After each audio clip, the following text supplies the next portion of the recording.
الخير عليكم الزلف الأول، مرحبا بكم في الندوة 53 لملتقى الأنوار للفكر الحر, le cercle des lumières pour la pensée libre. Donc en cette journée nationale de l'étudiant, nous avons donc l'honneur d'avoir deux conférenciers, donc Monsieur Dahou Djerbel et Monsieur Farid Cherbel. Donc Monsieur Dahou Djerbel est docteur habilité, maître de conférence en histoire contemporaine au département d'histoire Université d'Alger. Il s'intéresse à l'histoire économique et sociale et s'oriente vers le recueil de témoignages d'acteurs de la Ligue de libération nationale. Donc, M. Dahou Djerbel va nous présenter une intervention sur le mouvement étudiant et la lutte pour la libération, engagement et autonomie de l'UGMA à l'UNR, 1956 à 1966. Après, M. Farid Cherbel, qui est professeur des universités en génétique moléculaire et en génétique du cancer à l'université de Bab-Zouar, USTHB. C'est un ancien dirigeant syndical au sein du Conseil national des enseignants du supérieur, le CNES, de 1996 à 2000. Il interviendra sur le thème « La contribution du mouvement étudiant autonome algérien aux luttes pour les libertés démocratiques de 1980 à 2019. Donc, je passe la parole à M. Dahou Djerbel pour sa première intervention. Merci, Tawfiq Karnan. Merci de l'invitation pour le Cercle des Lumières, pour une pensée libre, de nous avoir invités à cette occasion qui est un anniversaire de la fondation de l'Union générale des étudiants musulmans algériens. Donc c'est par hasard que la date coïncide.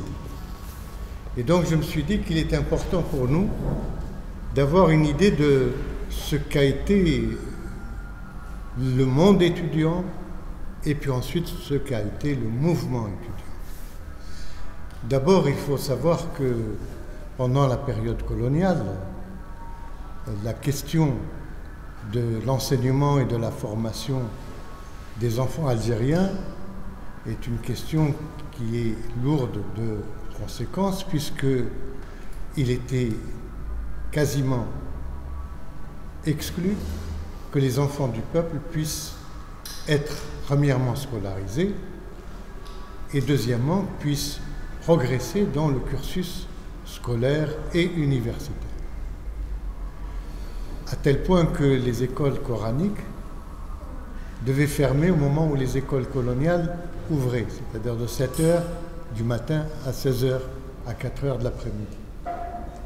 Et donc le taux de scolarisation des enfants algériens depuis la fin du 19e siècle jusqu'à la fin de la présence coloniale, jusqu'en 1962, était resté quasiment symbolique. Et je voudrais vous donner très rapidement une idée de l'évolution de ce nombre d'Algériens, de jeunes Algériens scolarisés puis accédant au lycée et enfin à l'université pour que vous fassiez une idée extrêmement importante avant qu'on entre dans la question du mouvement étudiant en tant que tel, proprement. Alors j'aimerais vous présenter 3 tableaux très rapidement et faire un commentaire. Dans ce premier tableau, vous voyez, c'est le début du XXe siècle, 1929-1940, et vous avez ici des étudiants algériens inscrits à l'université et évoluant de 1939-40 pour un total d'étudiants qui est de 1866 au total des étudiants européens, pour lesquels seulement 4,7% étaient algériens. Vous voyez ici et que le nombre des filles était seulement 0. aucune fille scolarisée à l'université en 1939 et 1940, c'est-à-dire au moment de la Seconde Guerre mondiale. Tout fait. En 1961 et 1962, vous avez ici le nombre total des étudiants étant de 7248, et dans ce total des étudiants de 7248, le nombre des étudiants algériens représente seulement 18,1%, et vous avez 172 filles au total pour tout le pays à la veille de l'indépendance, 172 étudiantes algériennes pour un pays de 9 millions d'habitants. Donc j'arrête ici parce que sinon je prendrai trop de temps pour les autres tableaux. Vous avez une idée très, très précise en fonction des spécialités. Vous voyez que les lettres c'est 449, le droit 420, la médecine, pharmacie 150, 150 étudiants en médecine et pharmacie pour une population de 9 millions d'habitants. Et au total, donc, 1317 étudiants algériens sur 7248 étudiants au total, c'est-à-dire une majorité d'Européens et une minorité très faible d'étudiants algériens. Et pour terminer ce commentaire, et nous arrêterons là pour l'évolution des effectifs, vous pouvez vous rendre compte qu'au moment de l'indépendance, en 1962, ces 1317 étudiants, dont 172 filles, n'étaient pas en mesure de prendre en charge le destin d'un État indépendant qui est l'Algérie. D'autant que les spécialités sont essentiellement des spécialités de lettres, de droit, d'une manière générale, et secondairement de sciences, de mathématiques, de physique et d'ingénierie. Ça, c'est très important à savoir, mais j'ajouterai aussi une autre dimension. On peut éteindre et on arrête avec le tableau. Donc je vais faire quelques autres commentaires. Donc on allume les lumières.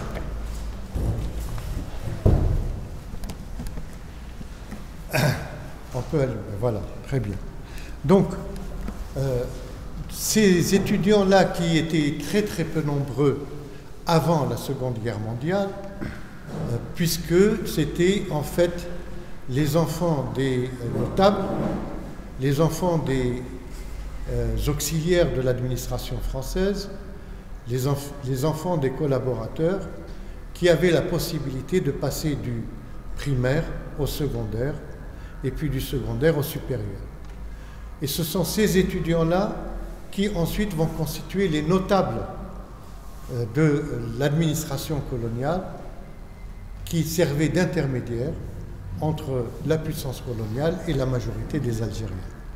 Quelques-uns d'entre eux sont passés à l'université, sont devenus avocats, célèbres avocats, d'autres sont devenus médecins, célèbres médecins, mais d'une manière générale, c'était les enfants des classes dirigeantes ou des classes privilégiées au sein de la population algérienne. Ce qui fait que quand l'association des étudiants musulmans nord-africains s'était constituée au début du XXe siècle, elle s'est constituée entre Marocains, Algériens et Tunisiens, avec une élite qui est une élite sociale, et pour l'essentiel, une élite sociale de collaboration avec l'autorité coloniale présente dans le protectorat marocain, dans le protectorat tunisien et dans la colonie algérienne.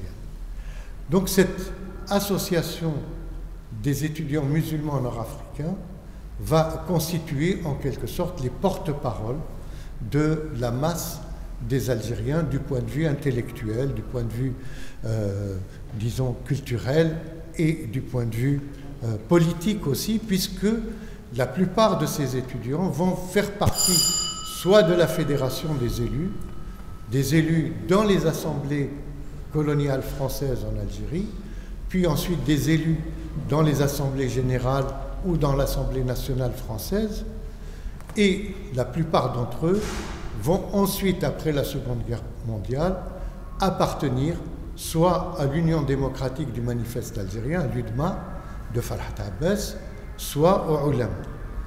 L'essentiel de ces étudiants, donc, sont des étudiants de type classe dirigeante, je ne dirais pas bourgeoise, mais en tout cas classe intermédiaire entre la colonisation et la majorité des Algériens. Mais il y a aussi quelques étudiants, on peut les compter sur les doigts d'une main, quelques étudiants qui vont rejoindre l'Étoile nord-africaine, puis le Parti du peuple algérien et le mouvement pour le triomphe des libertés démocratiques. Ça, c'est très important. Donc, à la fin des années 40 et au début des années 50, il va être question, avec ces effectifs très peu nombreux en Algérie, puisqu'à Alger, il y a une section algérienne des étudiants musulmans algériens à l'université d'Alger. Cette section algérienne est minoritaire par rapport à l'Union des étudiants algériens de Paris, puisque une partie de ces étudiants que vous avez vus dans les tableaux ont été s'inscrire dans les universités françaises, en particulier à l'université de Paris, à Sorbonne, mais aussi dans d'autres villes comme Lyon, Caen, Dijon, Toulouse, Montpellier, etc. Donc au fond, nous avons ici une aristocratie intellectuelle qui parle au nom des étudiants algériens et qui s'exprime du point de vue de l'état des lieux, du point de vue du devenir de l'Algérie, qui s'exprime dans le cadre de la colonisation et dans le cadre d'une réforme des conditions de vie des Algériens. Or, à partir des années 50, la situation politique en Algérie commence à se dégrader et il y a une radicalisation du mouvement, particulièrement du mouvement national, particulièrement après le 8 mai 1945. Après le 8 mai 1945, plus rien n'est comme avant.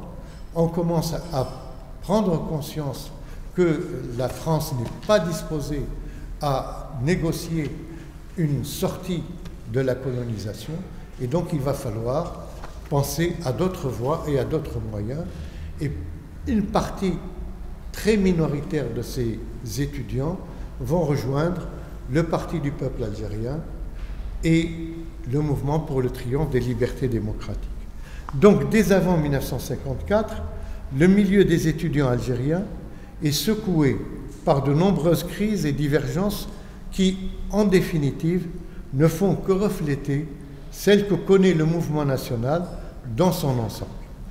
Du fait de sa composante sociale, le milieu étudiant est peu porté au nationalisme radical. Les représentants du MTLD au sein des organisations estudiantines sont souvent minoritaires face à ceux des autres organisations dites modérées, comme l'UDMA, l'Union démocratique du manifeste algérien, le Parti communiste algérien en particulier. Mais leur activisme compense leur petit nombre, l'activisme des nationalistes indépendantistes. Au sein du milieu étudiant, ils sont en très petit nombre, mais ils sont très actifs dans ce mouvement. Et on va retrouver fréquemment des éléments de ce mouvement à la tête de certaines associations, comme par exemple Bel'id Abdeslam, que vous connaissez certainement, responsable des étudiants au comité central du mouvement pour le triomphe des libertés démocratiques, PPA-MTLD, et qu'il préside à ce moment-là l'association des étudiants musulmans nord-africains. Mais le problème le plus sérieux est en fait celui de la définition des fondements du nationalisme algérien et par conséquent les buts stratégiques comme des fonctions de l'organisation des étudiants. Qu'est-ce que l'organisation des étudiants doit se fixer comme objectif dans la situation de l'époque, dans la situation qui se dégrade entre 1950 et 1954. Sa composante d'abord. Est-ce que la composante du mouvement étudiant doit être ouverte à tous les étudiants d'Algérie sans distinction de race ou de religion? À ce moment-là, les positions vont diverger. celle des communistes, celle de certains nationalistes, dits modérés par rapport aux nationalistes radicaux. Est-ce que la position des étudiants doit être celle des seuls, l'organisation des étudiants doit être l'organisation des seuls étudiants musulmans algériens? Une position que va soutenir Bled Abdeslam, Mohamed Siddiq Ben Yahya, que certains d'entre vous doivent connaître aussi, qui a été un moment, après l'indépendance, ministre des Affaires étrangères. Que viendra conforter ensuite Ahmed Taleb Ibrahimi, au nom des ulama. Donc ce groupe d'étudiants va dire, s'il doit y avoir une organisation, elle doit être réservée aux seuls étudiants musulmans. Un autre groupe, une autre tendance d'étudiants va dire, s'il y a une organisation étudiante, elle doit être ouverte à tous les étudiants algériens, qu'ils fussent musulmans, catholiques ou juifs, ou qu'ils fussent communistes, ou UDMA, ou PPA-MTLD. Donc voilà un problème sérieux qui est posé dès les années 50. Donc la question est tranchée lors de la conférence préparatoire de la constitution de l'Union générale des étudiants algériens ou des étudiants musulmans algériens. Donc ça se passe du 4 au 7 avril 1955. Là, des représentants de l'ancien MTLD, Bled Abdeslam, Mohamed Siddiq Ben Yahya, Lamine Khan, s'allient à Ahmed Taleb Ibrahimi pour faire passer le fameux M musulman dans le nom de l'Union générale des étudiants algériens que tout le monde projetait de fonder.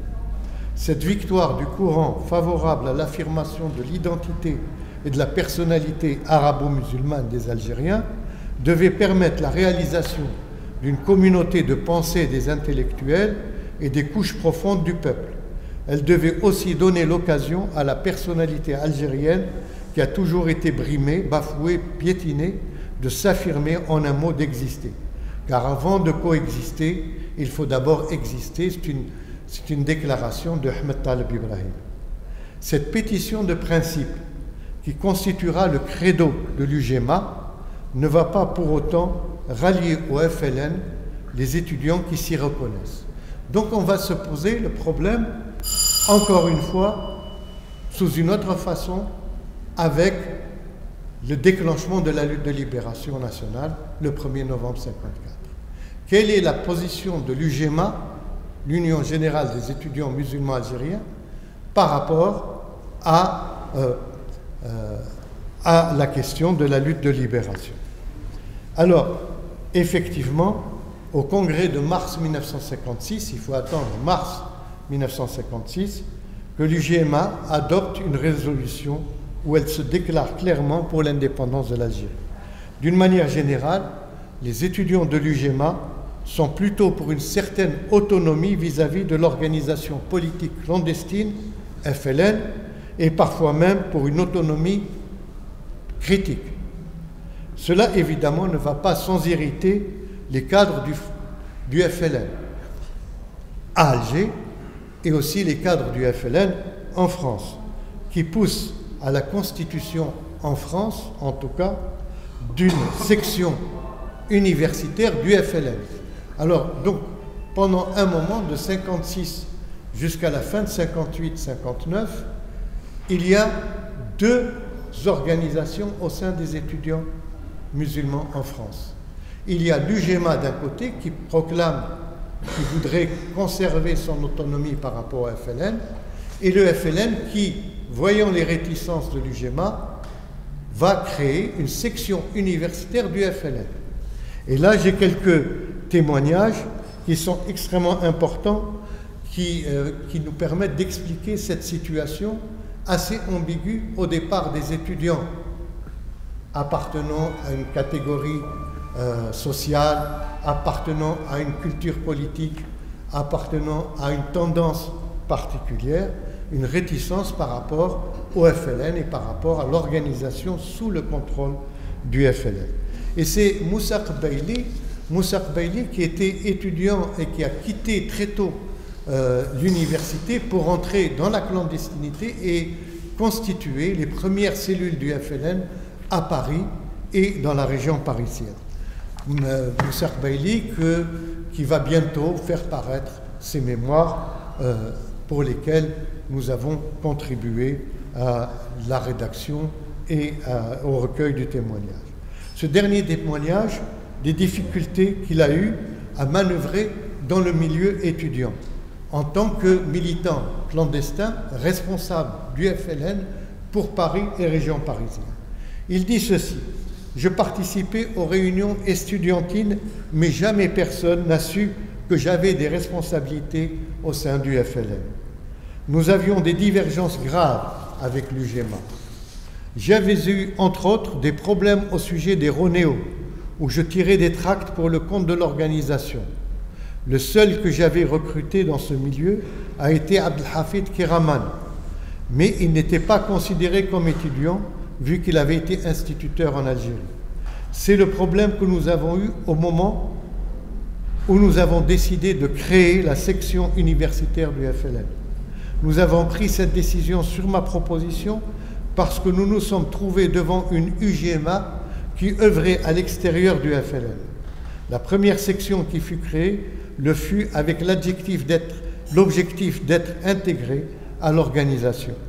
L'organisation du FLN était pour nous l'aboutissement et la sortie de l'impasse dans laquelle se trouvait le mouvement national. Le mouvement avait décidé et mis au point des méthodes révolutionnaires de lutte. Quiconque croyait à la libération devait s'inscrire dans le processus. Il pouvait venir avec une analyse et un passé différent, mais il devait se fondre dans ce creuset. Il n'y avait pas d'alternative. Alors donc, au niveau en France, où un grand nombre d'étudiants algériens étudiaient, la question qui se posait, c'était être UGMA, est-ce que c'était aussi être FLN? Puisque au FLN, en France, la lutte avait déjà commencé, des sections de Fidaï avaient commencé à mener des actions armées, et la question se posait aux étudiants qui allaient dans les universités, qui étudiaient, qui se formaient.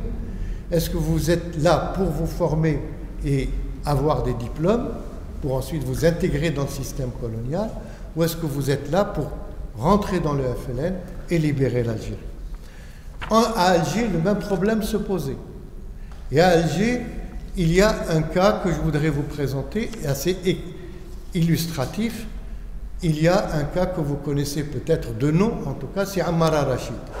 Alors Ammar al-Rachid, à partir de témoignages de Tahar Gaïd et de Lamine Khan, parce qu'il y a un petit fascicule qui a été publié par l'Organisation nationale des Moudjahidines, où ils ont contribué par leurs témoignages. Tahar Gaïd raconte que Ammar al-Rachid fait la médersa d'Alger Ta'alibiya au cours de l'année 49-50. Dès cette année, il fait montre d'un nationalisme à toute épreuve et adhère très jeune au Parti du peuple algérien. Il rejoint le lycée Bugeaud, actuellement à Abdelkader, où il obtient en juin 1955, il obtient le baccalauréat.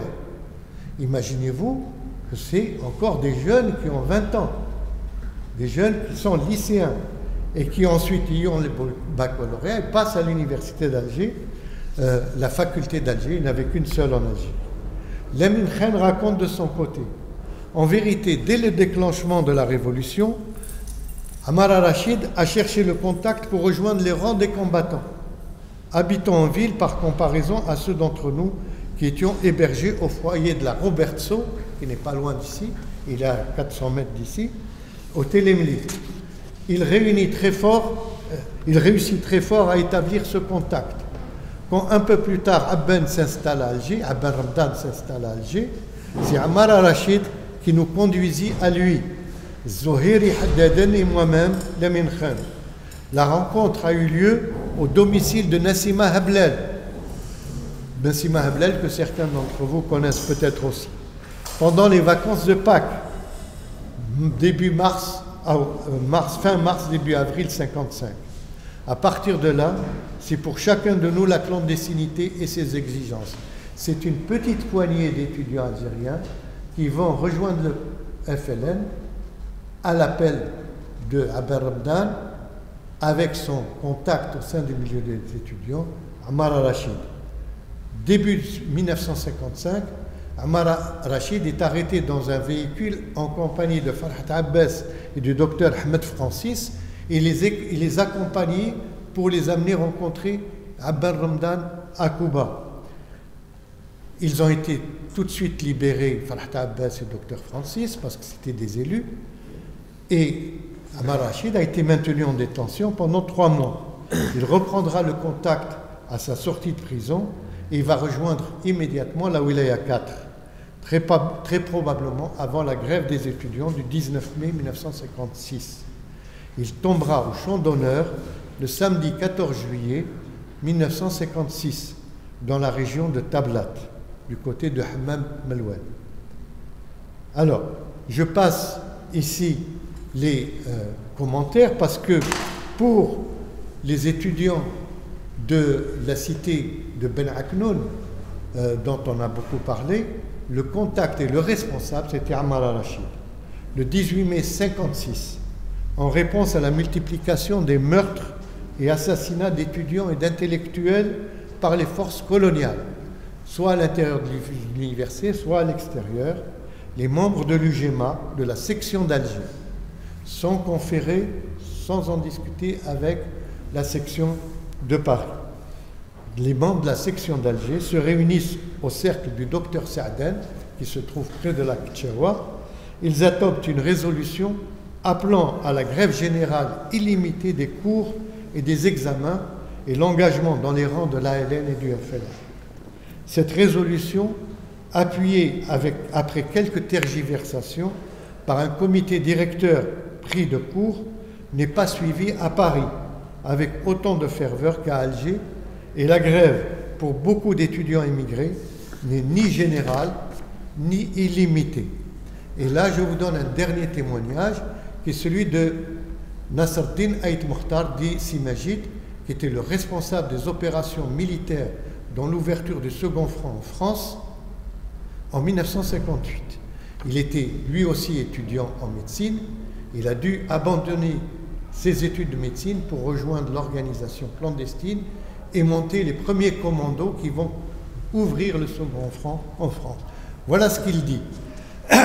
Tous étaient pour la grève, mais certains demandaient des explications car ils n'étaient pas convaincus de son impérieuse nécessité. Brah, qui était responsable de la section de Paris, avait particulièrement pris à partie un de ses hésitants. En fait, nous étions divisés en 2 groupes, le groupe des nouveaux et celui des anciens. Dans le groupe des anciens, dont la plupart étaient les chefs de l'UGMA, certains étaient arrivés en 4e année de médecine, c'est-à-dire aux portes de l'internat. Ils n'ont pas tenu jusqu'au bout la grève. L'ironie de l'histoire a voulu que parmi eux, il n'y en eut qui, après 62, se sont trouvés être ceux qui décidaient de l'attribution des pensions des anciens moujahidines ou se sont trouvés être les chefs de service des hôpitaux. C'est ceux qui n'ont pas fait la grève. Ceux qui ont fait la grève, je vous donne un cas, je vous donne le cas de Ali Djennaoui, que personne ne connaît ici. Ali Djennaoui était un étudiant qui a fait 1 année de médecine à Alger, puis ensuite il a abandonné les études de médecine pour faire des études de cinématographie à l'Institut national de l'audiovisuel à Paris. Il est resté 1 année, mais il n'a pas pu tenir non plus. Il est revenu à Alger, il a pris le maquis. En février 1956, à l'appel du FLN, à la grève générale des cours, un groupe d'étudiants se concerte sur la voie à suivre à Alger. Ils décident de gagner le maquis en groupe, mais après s'être munis. Alors ces étudiants, ce sont soit des étudiants dans le domaine cinématographique, soit des techniciens de la télévision française à Alger, de l'ORTF à Alger. Donc ils décident collectivement de rejoindre le maquis, non sans s'être munis individuellement d'un matériel cinématographique complet de prise de vue et de son pour de petites équipes cinématographiques autonomes. Ils dévalisent les dépôts du matériel cinématographique de la télévision française à Alger et disparaissent pour se consacrer à l'action libératrice. Je vous donne leurs noms parce que personne ne les connaît, personne n'en parle. Ali Djennaoui, Mahmoud Fadel, Salah Din Snoussi, Ma'ammar Zitouni, Uthman Marabat, Mourad Ben Raïs, Mukhtar Kharoubi, Ghouti, Abdelkader Hassana, Slimane Bessemen et quelques autres techniciens algériens des services du gouvernement général d'Alger. La montée au maquis et donc le recours aux armes avec un matériel dérobé par effraction aux institutions coloniales pour produire des images constitue la seconde rupture d'avec les maîtres des lieux. Celle-là est radicale et sans retour possible. Libération par les armes et libération par l'image, telle est la problématique nouvelle pour les pionniers du cinéma algérien. De leur côté, les partisans de la coexistence avec l'autorité coloniale ne désorment pas. Le 1er décembre 1955, donc, il y a une rupture au sein du GEMA avec des scissions et je passe sur les détails et finalement je résume. Donc après l'ouverture du second front en France, après disons une guerre sans limite avec les sacrifices des militants nationalistes indépendantistes, une partie importante de l'UGMA donc rejoint le FLN et une autre partie reste en tout cas dans la neutralité. Pour terminer, parce que le temps me manque d'aller plus loin et d'arriver jusqu'en 1962, donc pour terminer, nous avons des étudiants qui ont fait partie de l'organisation clandestine armée du FLN, soit en tant que chef de groupe, responsable militaire ou responsable politique. Certains ont fait partie du comité de coordination du comité du FLN en France et d'autres ont fait partie aussi de la direction du FLN et de l'ALN comme Ben Batouche ou d'autres qui, Yamin Khan entre autres, ou d'autres étudiants qui ont fait partie des conseils de wilaya, dans la wilaya 3, la wilaya 4, la wilaya 2, la wilaya 1, la wilaya 5. En tout cas, ce qui est important, et je terminerai avec ça, deux problèmes se posent. Le problème de l'autonomie de l'organisation autonome par rapport à la lutte de libération et à son organisation, le FLN-ALN. Et deuxième problème qui se pose, c'est le problème, est-ce qu'il faut sacrifier ses études pour l'indépendance ou est-ce qu'il faut faire ses études pour être cadre de l'État algérien indépendant? Le fait est que ceux que je vous ai cités, pour certains d'entre eux qui ont arrêté leurs études, qui ont pris le maquis, qui ont rejoint l'organisation clandestine, ils se sont retrouvés en 1962 obligés de reprendre leurs études à zéro et de demander des postes dans les hôpitaux pour ce qui est des étudiants de médecine à des chefs de service qui, eux, n'avaient jamais fait la grève. Je vous remercie de votre attention. Merci pour ces témoignages inédits. Donc je passe directement à l'intervention de M. Dahoud Djelbel sur la contribution.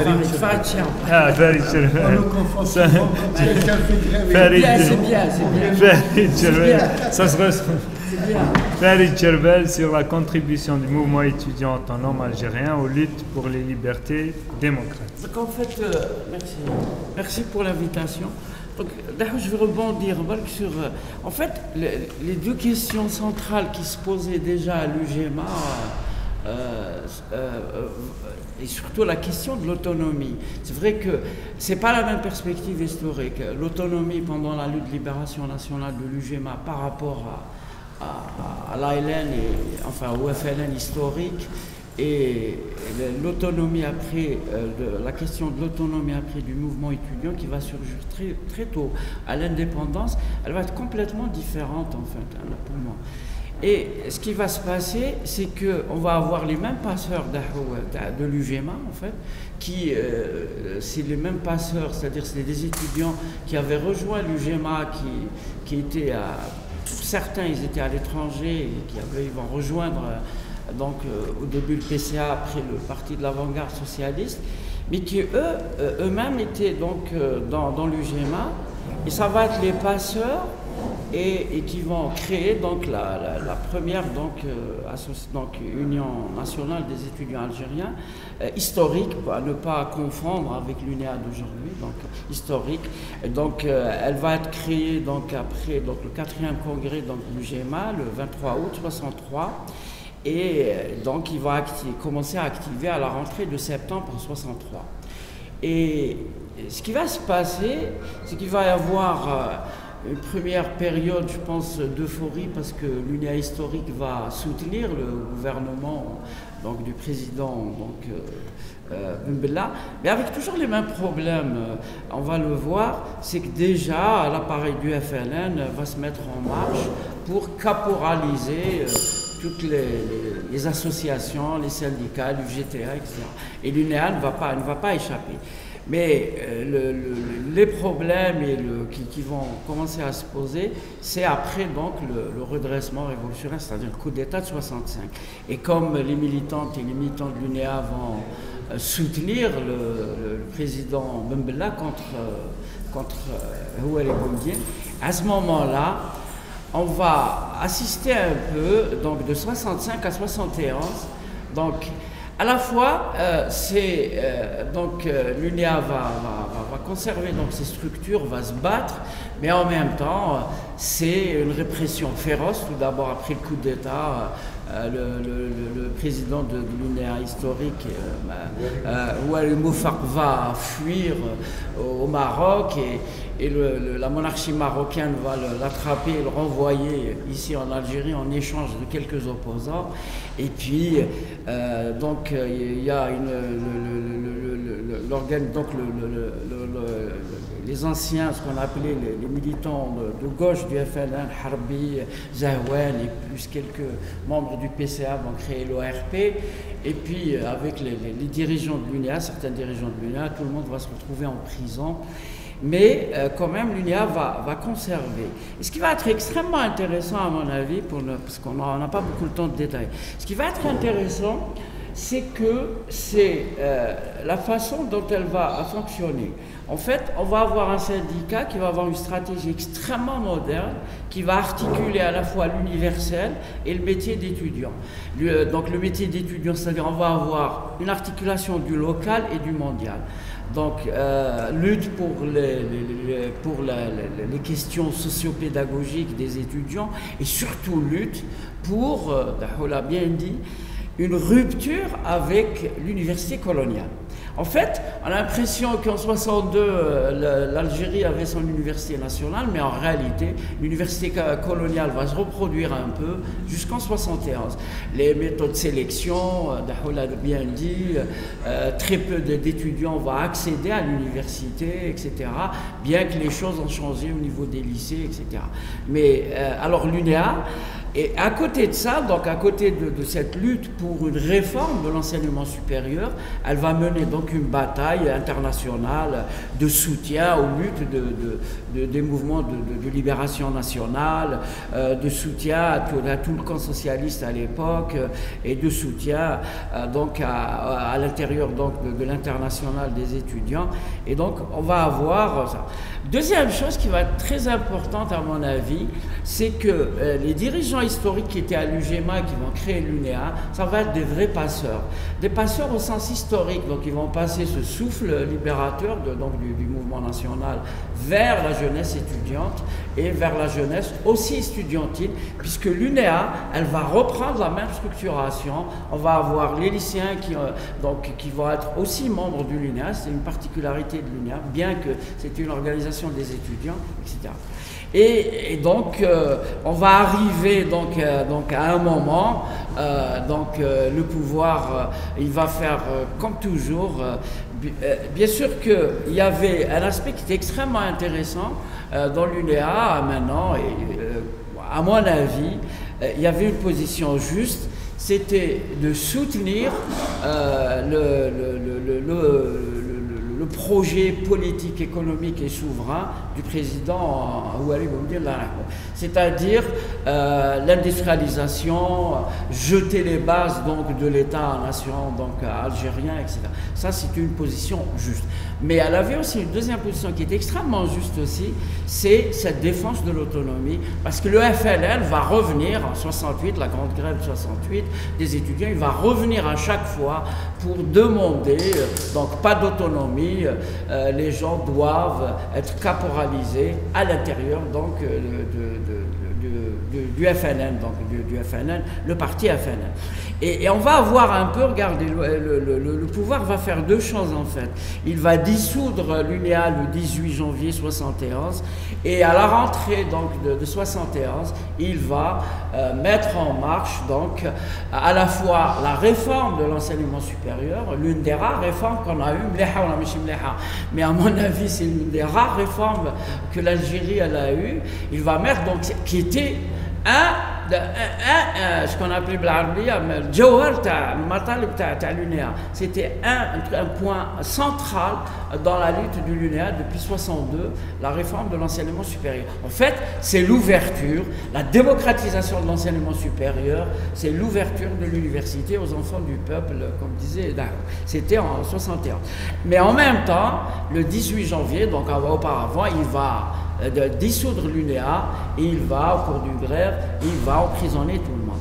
Et en même temps, le régime de Boumediene va lancer en fait les grandes tâches nationales, c'est-à-dire la révolution industrielle, la révolution agraire, etc.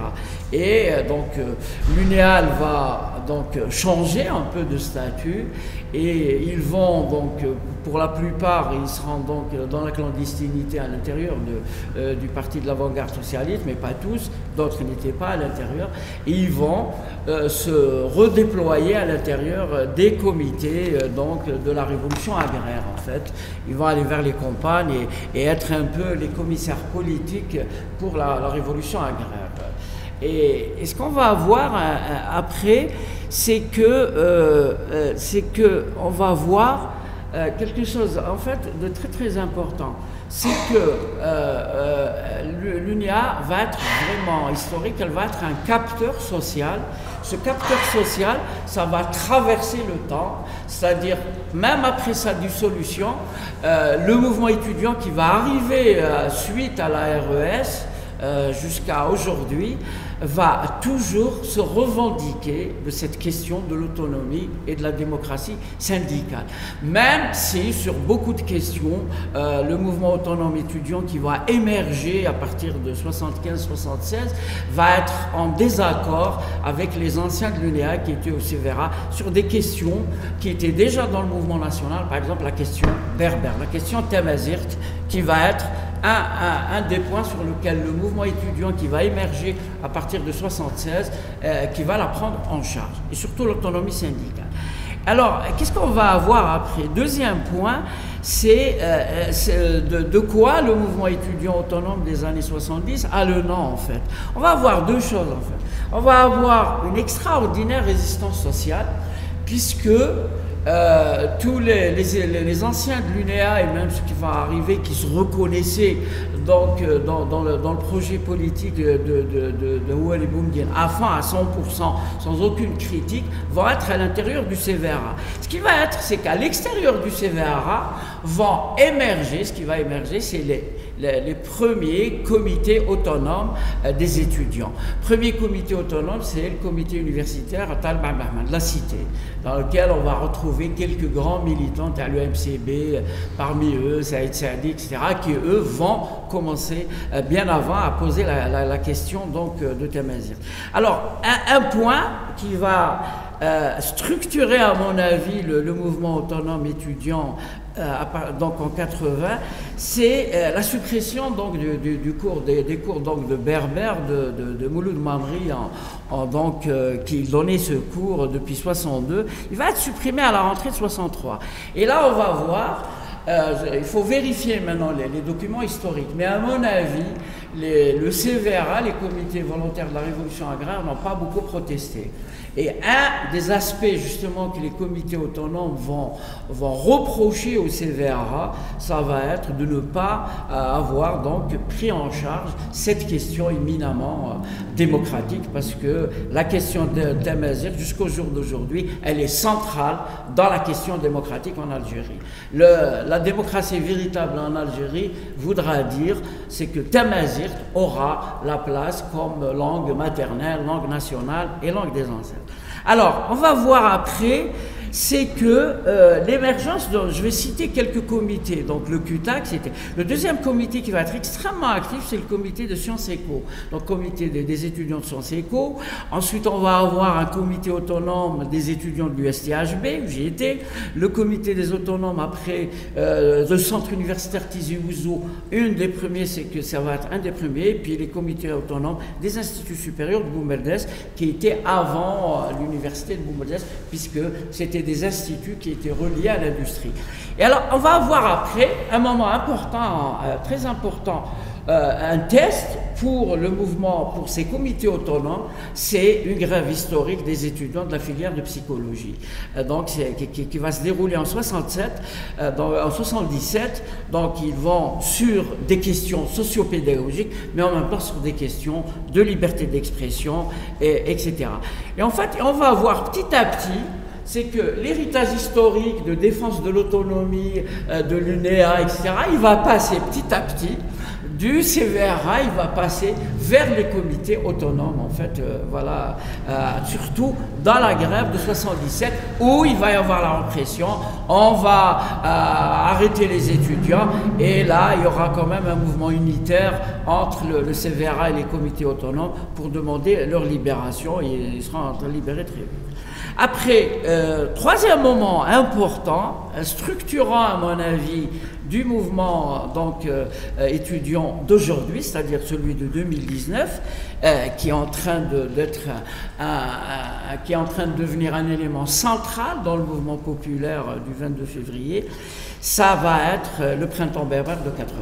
Alors, printemps berbère de 80, si on l'analyse aujourd'hui, à partir donc de 2019, on voit c'était une répétition générale du mouvement du 22 février 2019, puisqu'on va retrouver tous les éléments, sauf que c'était lié à une région.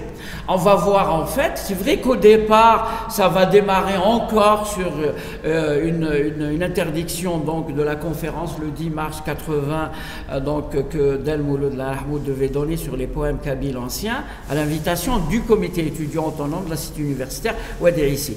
Donc ça va être le truc déclenchant. Mais en réalité, ce qu'on va voir, c'est que le mouvement très vite, il va se déplacer vers Alger et Boumerdès, université donc l'USTHB, l'université donc d'Alger Centre et Boumerdès, où les comités autonomes vont être le relais un peu donc du mouvement donc de Tizi Ouzou. Et le mouvement donc populaire en fait, le printemps berbère, à mon avis, c'est à la fois, comme le dit le militant Mouhsin Belaloufi, c'est depuis l'indépendance, c'est le retour des masses populaires sur la scène politique. Puisque à la répression, le 20 avril donc 1980, c'est toute la Kabylie qui descend avec des grèves, des ouvriers, ici, l'hôpital. On va avoir un mouvement populaire comme on est en train de le voir maintenant. On va le voir, voilà. Et surtout, ça va être, à mon avis, un mouvement fondateur pour les luttes sur les libertés démocratiques en Algérie à partir des années 80. Et 80 annoncé aussi 88. Annoncé 88 par sa rupture radicale, puisqu'on va passer de la légitimité historique, à mon avis, à la légitimité démocratique, c'était en 80. En ce sens, il va être un moment fondateur de l'histoire moderne de l'Algérie.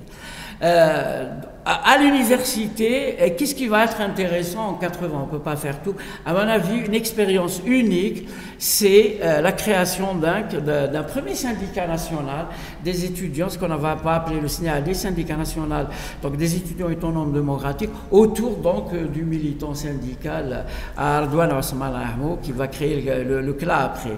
Et en fait, ce qui est intéressant dans cette grève, pour la première fois, on va avoir une grève très unitaire. C'est-à-dire toutes les tendances politiques qui étaient à l'intérieur de l'université à l'époque, ça va être une grève nationale, puisque à partir de la deuxième moitié de 80, le tissu universitaire va s'étoffer. On va avoir création des centres universitaires, Oran, Constantine, c'est déjà de grandes universités, Sétif, etc. Et cette grève-là, sur des questions socio-pédagogiques, avec un arrière-fond, en fait, c'est le début de la politique néolibérale à l'intérieur de l'université. La politique néolibérale, donc économique, elle est venue dans les bagages donc, du président Chedli donc, en 79. Et à l'université, les premières tentatives de sélection, etc., c'est cette grève-là qui va les trucs. Ensuite, dernier point qu'on va voir, c'est comment maintenant analyser le mouvement étudiant autonome et la société algérienne, donc dans la société algérienne du XXIe siècle. En fait, un moment important, ça va être le printemps noir en Kabylie en 2001, où le mouvement étudiant va être extrêmement impliqué, à la fois à Tizi Ouzou, Djelia, qui va être une très grande université, et aussi Alger, Boumerdès, un peu moins dans les autres universités. Et on va voir un peu, c'est que ce mouvement, donc à l'intérieur du mouvement des recherches citoyens, en fait, le mouvement étudiant va être à l'extérieur. En fait, c'est surtout pour dénoncer la répression et pour être aussi un truc. Mais ce qui va être intéressant, là, dans ce mouvement, c'est qu'on va avoir une émergence d'un capteur social du mouvement étudiant autonome du XXIe siècle, qui va être extrêmement intéressant. Ce capteur social, ça va être le comité de liaison des étudiants Tizi Ouzou, qui lui, face à ce qui va arriver, en fait, le régime de Bouteflika, en plus d'être kleptocrate, prédateur et corrompu, il va avoir un credo, c'est démolir tous les acquis démocratiques de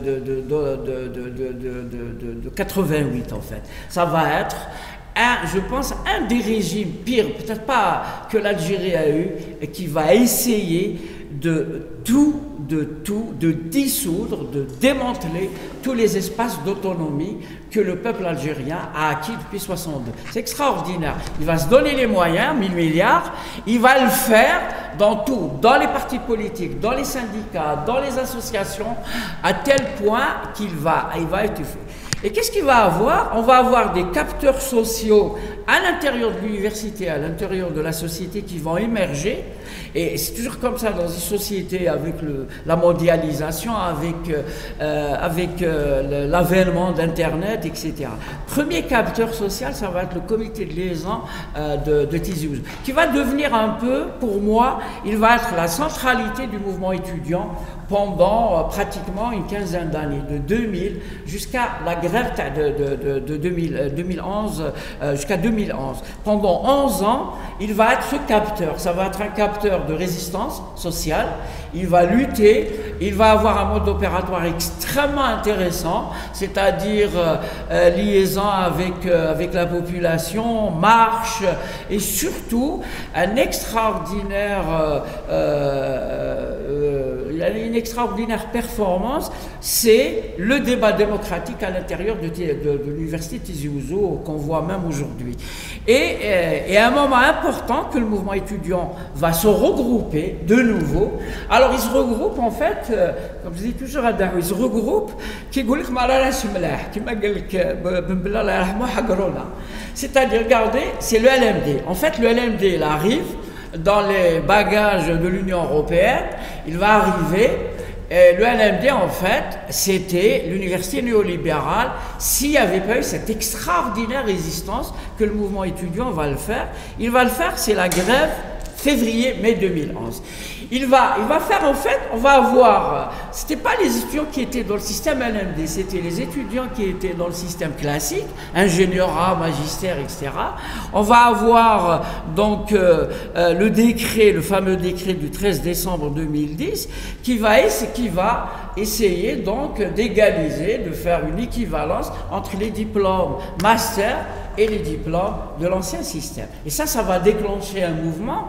Et qu'est-ce qui va se passer? Il va se passer, c'est que le mouvement va devenir national, on va avoir une coordination nationale autonome des étudiants qui va naître, merci à Internet, et de février à mai 2011, on va avoir là un nouveau capteur social qui va émerger, qui va articuler, depuis un bon bout de temps, on ne l'a pas vu dans le mouvement étudiant, il va articuler le local et l'universel. C'est-à-dire il va se battre pour l'abrogation du décret donc présidentiel, et il va articuler les revendications politiques, liberté d'expression, etc., liberté politique, liberté de manifestation, puis ça va être les premiers, mais bien avant les résidents, la grève des résidents, à faire une marche de la Poste à la présidence. Ils vont la faire, marche nationale, au mois d'avril. Et voilà, donc le 12 avril, ils vont faire cette extraordinaire marche. D'autres capteurs sociaux vont émerger après ça, mais ça va se déplacer un peu vers le sud. Alors, pourquoi? Parce que c'est les chômeurs. Mais en fait, quand on est dans chômeurs en Algérie, on va voir que dans la coordination nationale des chômeurs qui va être créée à Ouargla, pour des raisons bien sûr liées à l'industrie pétrolière, c'est qu'à l'intérieur, on n'a pas uniquement les gens qui n'ont pas de diplôme, c'est-à-dire les gens qui ont été éjectés du système scolaire, mais on va avoir les ingénieurs, on va avoir les avocats, on va avoir les économistes. Et là, la CNDC, quand elle deviendra nationale, elle va capter tous les diplômés en fait. Elle va tout d'abord capter les diplômés de l'ancien système et elle va capter les diplômés du master. Et ça va devenir un des capteurs sociaux, à mon avis, qui vont préparer le 22 février 2019. À la fois dans leur organisation, c'est eux qui vont les premiers utiliser Facebook, Internet pour la communication, pour la mobilisation à une échelle nationale. Donc voilà, la CNDC. Deuxième aussi, dernier mouvement qui va être extrêmement intéressant, on va retrouver les étudiants à l'intérieur, c'est le mouvement contre le gaz de schiste. Adrar, etc. Et après, ce qui va arriver, donc le 22, le 26, ce qui va arriver quelque chose, un rêve un peu qui va se réaliser, deux choses. C'est qu'à l'intérieur du syndicat CNES, l'historien, j'espère que les gens vont le reprendre, c'est que de 1996 jusqu'à 2006, pendant les 10 ans, où le CNES démocratique autonome c'est que dans tous les PV, il y avait la question de l'infrastructure. Et en fait, pour la première fois dans l'histoire de l'Algérie, c'est que le réseau universitaire va irriguer toute l'Algérie. Il va irriguer toute l'Algérie. Alors, deux questions que les gens qu'on va se poser, c'est qu'il y aura toujours les gens qui dire « Ah, on a ouvert une université sans respecter les standards de l'UNESCO. Il n'y a pas assez de profs, il n'y a pas assez de rangs magistrats, il n'y a pas assez de moyens. » Mais ce qui va se passer, c'est ça le miracle algérien, c'est que on va avoir une expertise qui va sédimenter. Elle va sédimenter. Aujourd'hui, on a 48 universités, à peu près 107 institutions universitaires, mais il y a 48 universités dans les 48 wilayas. Alors, ce qui va se passer de 2011 jusqu'à 2019, c'est une expertise académique, une expertise historique, une expertise technique. Elle va sédimenter à l'intérieur des 1541 communes algériennes. Alors, l'université, le mouvement étudiant, il va avoir des troupes qu'aucun pays du tiers-monde n'aurait imaginé. Au jour d'aujourd'hui, on est à 1 700 000. Chaque étudiant multiplié par 10, regardez un peu combien il peut toucher. Et on va avoir un peu, le mouvement étudiant, donc les 1 700 000 vont se retrouver, un savoir académique qui va Dahou a beaucoup d'anciennes étudiantes qui enseignent l'histoire un peu partout dans l'Algérie, donc ils vont transmettre le message. Nous-mêmes, nous tous, on a beaucoup de nos étudiants qui sont partis de Bebzouar, recrutés ailleurs, qui ont pris la bonne parole historique, et on va le voir. Et le 26, ce qui va émerger, bien sûr, pendant 10 ans, les gens ont communiqué, beaucoup de collègues. Moi, j'ai un collègue en chimie, le docteur Béchir Bellet, qui a été le premier à Bebzouar à me dire, écoute Farid, il y a quelque chose qui se passe d'anormal. Alors il me dit, je suis dans les pages des étudiants, et il me dit, à chaque fois qu'il lance un appel pour bloquer un examen ou pour ne pas gagner, ça marche. Ça ne s'est jamais vu. Ça depuis 3 ou 4 ans, 5 ans qu'il me dit. Ah, je dis, écoute, peut-être c'est comme ça, ils veulent pas faire ces examens. Il me dit, non, il y a quelque chose qui se passe. Et en fait, on avait petit à petit dans toute l'Algérie un mouvement qui était en train de naître, behind the scene, comme on dit en anglais, et qui va cristalliser le 26 janvier. Il va cristalliser le 26 janvier avec une particularité historique, à mon avis. Jusque-là, le mouvement étudiant s'est battu sans backup, sans soutien politique. Là, il a des millions d'Algériens qui sont derrière lui et qui est le mouvement populaire. Et c'est pour ça qu'il est en train de durer. Et en même temps, particularité historique, il va devenir un des centres du mouvement, puisqu'il va structurer le mouvement à partir de ces marches le mardi, etc. Il va donner l'auto-organisation au mouvement populaire, surtout aux jeunes, qui se parlent aux jeunes. Et je m'arrête là. Merci. Merci, professeur Farid Charbel. On passe à la deuxième partie, les questions, les interventions.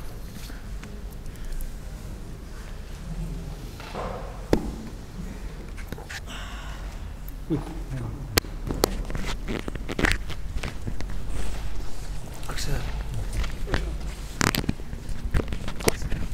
واش راك لاباس سي بون السلام عليكم. المهم تومو سونتي الشيخ ديالنا سعيد جاب الخير عن بالي هاد الايامات تلك الدنيا. شيخ كنت في بالي صافي با طري لونطون كنت حنعيط لك على ان تريك جوستومون تيبقاوني على بالك بلي العام اللي فات كنت نجوز لك وهذا العام كامل كنت نجوز لك. بون يا ان بروبليم il y a quelque chose qui m'a dérangé là. Il y a une négligence d'un facteur très important. Et qu'on le néglige souvent et souvent, ça fait mal le cœur. J'en fais partie de la tradition. On n'essaie pas de parler des contributions de la gauche algérienne, du mouvement étudiant. Depuis le Chamal Ifriqiya. Il y avait toujours une gauche qui sacrifie, qui donne. Après, il y a toute une négligence. Jusqu'à maintenant. Je ne sais pas, même chez des historiens, on ne parle pas de la persécution d'un homme que je respecte beaucoup, Blaid Absalam, qui était lui derrière la persécution des étudiants de l'RDA, qui étaient les premiers à déclencher la question de l'autonomie, de la démocratie, des comités et des syndicats étudiantins.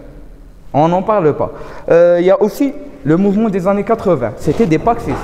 Et ils étaient vraiment farouchement persécutés par les islamistes, par l'État, par tout le monde. Et on n'en parle pas.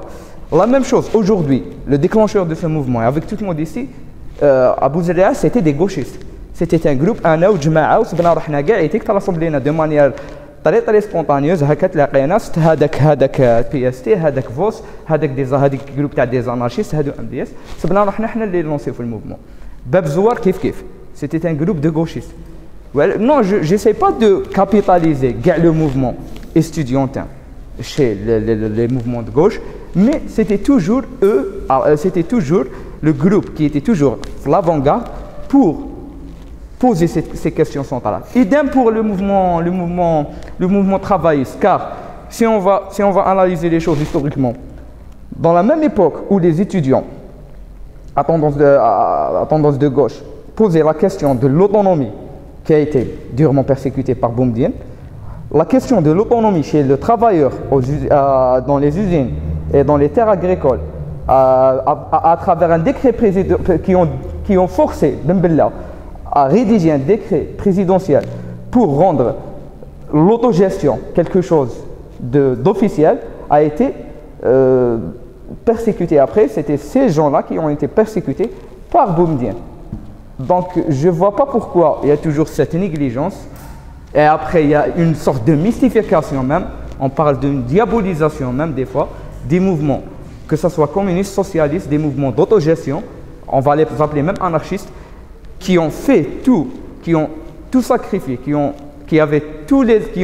mis tous leurs efforts pour démocratiser, pour autonomiser tout un secteur très important. Quand on parle maintenant d'un secteur qui peut unifier 1 700 000 personnes, vous pouvez imaginer qui va être plus important d'un parti politique, qui sera plus important d'un parti politique ou d'un syndicat. Ça serait un mouvement qui peut gérer l'Algérie, qui peut être une force de contribution, une force de proposition, qui ne va pas avoir de rival en Algérie. Et c'est ça ma question. C'est une question spécifique pour les historiens. Pourquoi on n'a pas ce travail? Pourquoi on n'a que Ahmed Mahi qui a écrit un livre sur le mouvement estudiantin qui parle des tortures qui ont été menées, des tortures du pouvoir à ces étudiants, à ces jeunes étudiants qui jusqu'à maintenant personne ne connaît j'ai oublié son nom, mais moi j'ai oublié son nom, Mouffar, Allah yarahmoul, qui a été durement torturé, qui est, je sais pas, mort ça fait 2 ans, 3 ans, que personne n'en parle. Et c'est quelqu'un qui était dans une avant-garde que personne ne peut l'imaginer, ne peut l'imaginer. Jusqu'à maintenant, c'est une contribution qui doit être connue par tout le monde. Et c'est ça ma question pour le moment. Madame. S'il vous plaît, essayez d'être bref. Oui.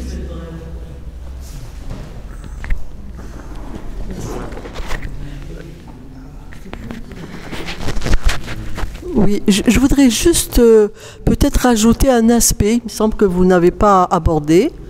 Je parle plus fort ? Ouais. Donc c'est l'aspect politique qu'a eu le mouvement des facs à l'université. Vous n'en avez pas parlé, et pourtant, elle posait le problème de la citoyenneté.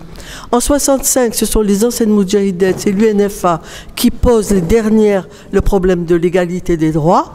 Après la dernière manifestation du 8 mars 65, après l'UNFA est mise au pas, on n'en parle plus, c'est à l'université que ça revient.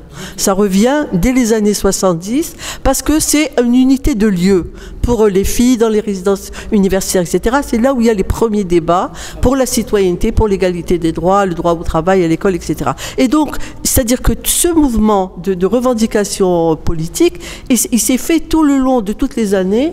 80, il y a eu quand même une grande assemblée qui a réuni plus de 500 femmes. C'était autour de la fameuse autorisation de sortie. Et ensuite, les manifestations devant l'APN, etc., contre le code de la famille. Ensuite, bon, après, il y a eu le silence, après 88, l'organisation des premières associations légales. Ensuite, après la décennie de terrorisme, donc on n'en a plus parlé. Mais c'est-à-dire que l'université a toujours été un foyer de revendication et d'organisation.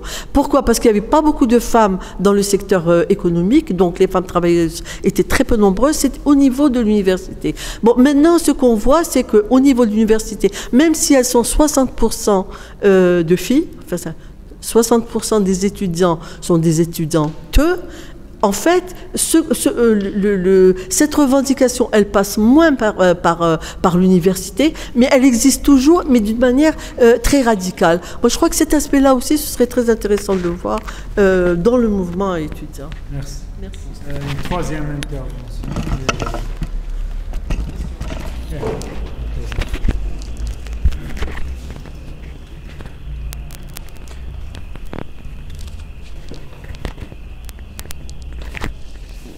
Moi, j'ai une petite question pour M. Dahoud Jerbel. L'UGMA, pourquoi le M? Pourquoi le M? Est-ce que ce M était nécessaire? D'accord, c'est tout.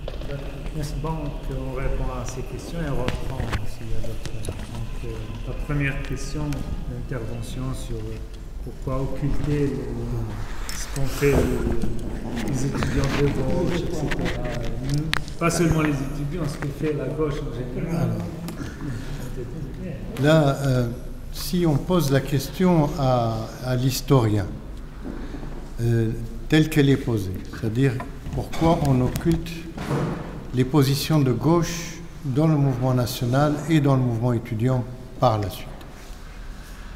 La question ainsi posée pour un historien doit être explicitée parce que si l'on parle de la première période du nationalisme indépendantiste, de l'étoile nord-africaine, l'étoile nord-africaine est née au sein de l'émigration dans les milieux prolétaires, ouvriers, émigrés. Elle a été créée sous la tutelle, en quelque sorte, et sous la protection du Parti communiste français, membre de la Troisième Internationale. Par la suite, un courant nationaliste indépendantiste algérien progressivement s'est autonomisé et séparé par la suite du Parti communiste français. Mais il est resté sous l'influence de ce que je peux appeler, pour l'époque, les années 20, 1926 jusqu'à 1934, l'étoile nord-africaine est restée un mouvement, disons, national bolchevique, prolétarien, né au sein du milieu ouvrier algérien émigré sous les influences de la révolution bolchevique en Russie.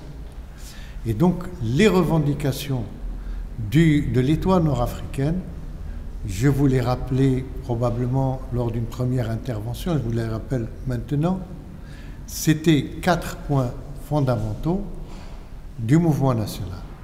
Et ils vont se retrouver systématiquement dans toutes les plateformes du nationalisme algérien, que ce soit avant la Seconde Guerre mondiale ou après la Seconde Guerre mondiale, que ce soit avant novembre 54 ou après novembre 54. Ces 4 points, c'est la séparation totale de l'Algérie par rapport à la France, l'indépendance totale de l'Algérie. Deuxième point, le retrait des forces françaises militaires d'Algérie. Troisième point, un parlement algérien élu au suffrage universel.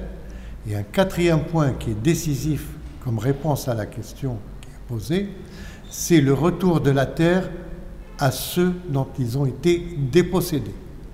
C'est-à-dire que l'objectif n'est pas seulement l'indépendance, l'objectif c'est de rétrocéder au peuple algérien ce qui lui a été confisqué.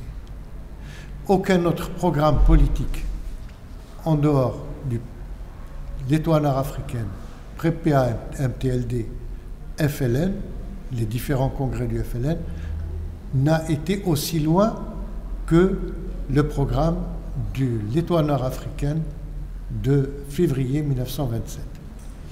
Progressivement, l'étoile nord-africaine s'est déplacée depuis l'émigration, depuis Paris vers Alger. Et en s'installant en Algérie, la tendance générale, toujours en étant en milieu populaire, dans les quartiers populaires, elle a perdu ce caractère radical, prolétarien, révolutionnaire, pour avoir un autre caractère révolutionnaire qui est un caractère populiste radical. Donc, nous arrivons à la question que le mouvement national de libération, le mouvement national indépendantiste, que je distingue des autres mouvements nationaux, lui, a comme objectif principal non pas la socialisation, mais la rétrocession des biens et des ressources du sol et du sous-sol à la nation. D'où les décrets de mars et d'où les décrets de nationalisation des ressources du sol et du sous-sol de la fin des années 60, début des années 70. Donc, une tendance de gauche. Et pour revenir à l'intervention sur le mouvement étudiant après 1962. Après 1962, en même temps que le mouvement UNEA, il y avait aussi l'UNCLA, l'Union nationale des collégiens et lycéens d'Algérie, dont j'ai fait partie avant 62 et après 62. Et ces mouvements lycéens, collégiens et étudiants étaient pour la socialisation des moyens de production. Ils étaient non seulement pour la nationalisation des terres, mais ils étaient pour la socialisation. Le coup d'État de 1965, l'UNEA a pris une position radicale de refus du coup d'État, d'opposition au coup d'État militaire.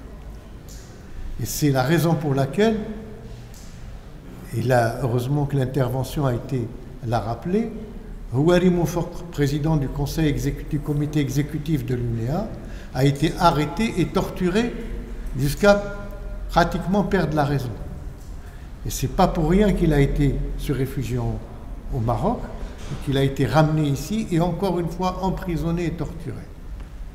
Et ensuite, une fois libéré, persécuté par la sécurité militaire. Donc, la tendance générale, en 1965, du mouvement étudiant était pour la socialisation, pour l'autogestion, d'une manière générale. Il y avait pourtant, à l'intérieur de l'UNEA, un courant dit libéral, dont le siège était à Ben Aknou, à la cité de Ben Aknou. Par la suite, 66, 67, 68, la direction de l'UNEA a été prise par une tendance de gauche organisée autour du Pax. Elle a changé de cap par rapport au gouvernement de Boumedienne. On était au départ une organisation, l'UNEA, à laquelle j'appartenais au comité de la fac de lettres d'Alger. On était UNEA, organisation d'opposition et de revendication des intérêts matériels et moraux des étudiants, d'opposition au coup d'État et de revendication des intérêts matériels et moraux des étudiants. Après négociation, la tendance générale de la direction de l'UNEA a lancé un nouveau slogan, dialogue et concertation avec le régime de Boumedienne.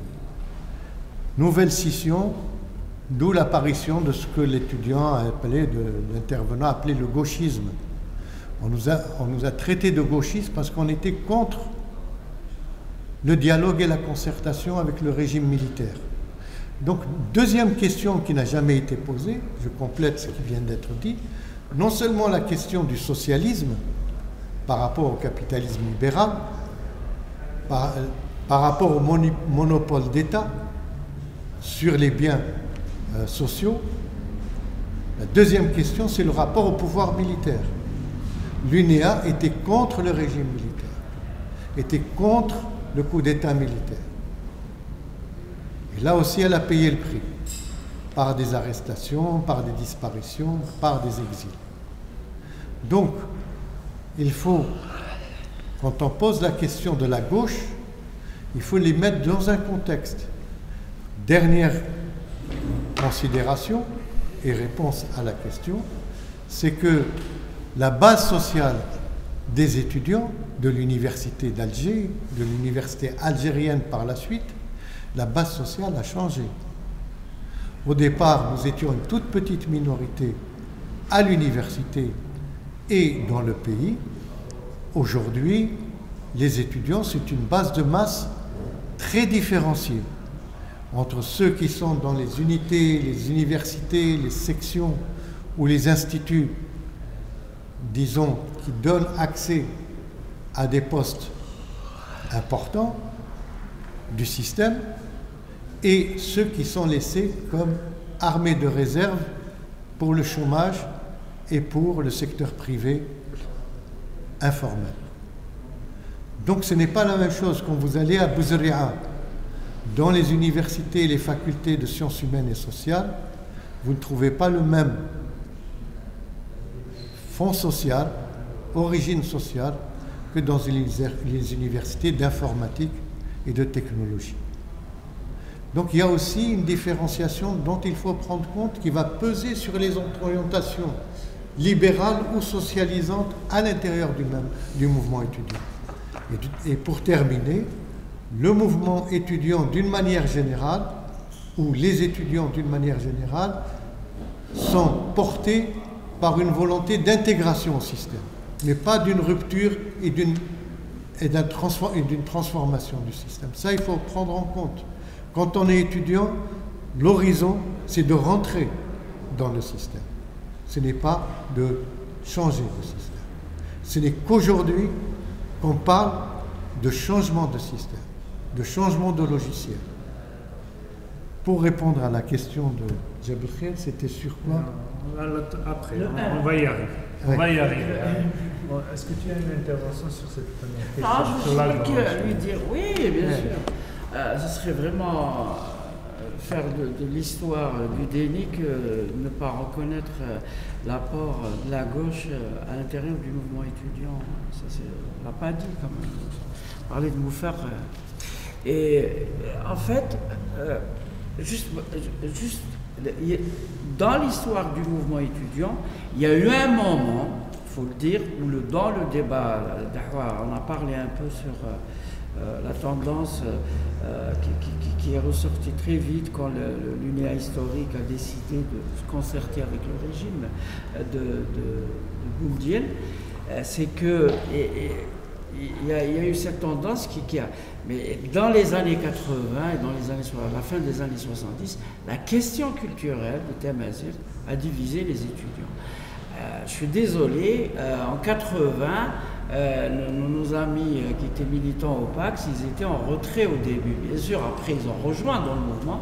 Je ne dis pas qu'ils n'ont pas rejoint, mais au début, ils n'étaient pas dans le mouvement. Ils n'étaient pas dans le mouvement parce que le grand débat, qui était toujours le même débat d'Ahouta 68, c'était la question de l'autonomie. À un moment, le PAX avait accepté ces histoires de BNE, Bureau National des étudiants. Il est rentré dans l'UNGA, et les mouvements autonomes ne sont pas, on n'est pas rentré à l'UNGA, on était resté à l'extérieur. Maintenant, à mon avis, sur le mouvement étudiant aujourd'hui, c'est-à-dire le capteur social qui a émergé le 26, là c'est autre chose à mon avis. L'amplitude, Dahout a bien fait de dire, interclassiste, c'est un tsunami. Il y a une lame de fond de 1 700 000 dans toute l'Algérie, ça s'est jamais vu à mon avis. Ça dépasse à mon avis à la fois. Je dis pas que les militants de gauche n'y sont pas. Moi, je dirais jamais ça. Les militants de gauche sont toujours, c'est leur devoir d'être à l'intérieur. Mais le mouvement, l'amplitude du mouvement est telle que, d'ailleurs unitaire, et je pense même cette unité, elle vient du fait que pour la première fois, il y a une arrière, il y a un backup qui est le mouvement populaire et qui a permis au mouvement étudiant de réaliser un peu 13 marches et de rester unitaire parce qu'il y a le backup politique qui n'avait pas existé. Les partis politiques, à part, c'est vrai, il faut reconnaître au PAX d'avoir été vraiment un parti populaire qui a permis de beaucoup de choses d'avancer dans la société algérienne, mais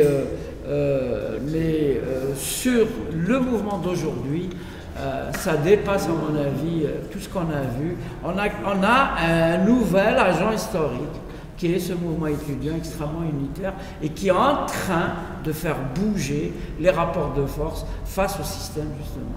À mon avis, il joue un rôle déterminant dans les rapports de force et dans l'objectif d'une transition démocratique qui sera gérée par les élus du peuple. Le mouvement étudiant est à l'avant-garde cette fois-ci et c'est un mouvement extrêmement unitaire, quelque chose qu'on n'a pas vu depuis des années sur des questions politiques à mon avis. Merci. Je pense qu'il voulait dire que les étudiants de gauche ont certaines cultures de militantisme, etc. Oui, c'est sûr, dans l'organisation. Qui fait qu'ils sont les plus... Non, sauf qu'à mon avis... Oui, ils sont bien organisés. Non, c'est sûr. Sauf que maintenant, on a une autre organisation, c'est l'organisation dans les réseaux sociaux qui, elle, avait émergé en dehors du politique, à mon avis.